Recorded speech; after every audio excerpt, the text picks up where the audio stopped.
when we use that term in the sciences and physics and so on, it has to do with describing the degree of harmonious order and connectivity and cooperation among the parts of a complex system. Like us as human beings, we're very complex, super complex systems actually. So coherence implies that all the parts have to be talking to each other in some way, to be energetically coordinated and working together in a harmonious way. And kind of relative to these times, I mean, going back many years, what our work has shown is that when we're feeling fear or anxiety or overwhelm, these types of feelings, that actually throws our system into incoherence. In other words, the parts don't work very well together, and especially the brain and the way the heart and brain communicate.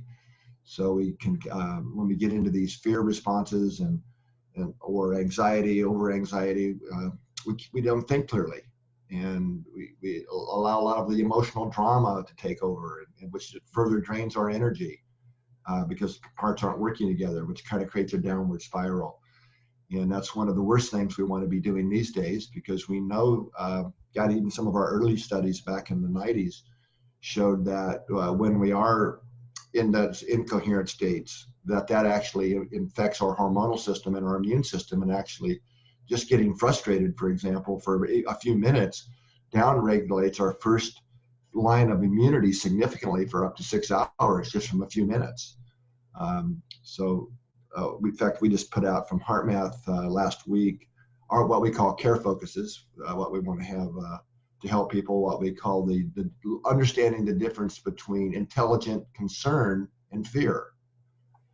So these times, yes, we need to be concerned, but intelligently, because I think the fear virus can actually do more harm to us than even the virus itself in some cases.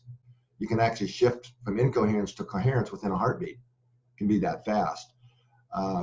Doing some of the deeper heart meditations and things to really settle the system down, in my experience, it takes probably 5 minutes or so to really get into the deeper states of what we really mean by energetic coherence. We're really getting our system settled down and connecting with the deeper aspects of the heart and heart's intelligence, which then brings in our own inner guidance, our own best friend of how to actually navigate, how to make better choices these times.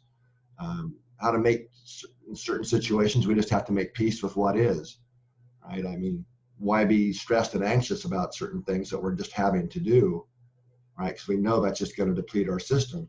So in some cases, it's just really, truly making peace with what is.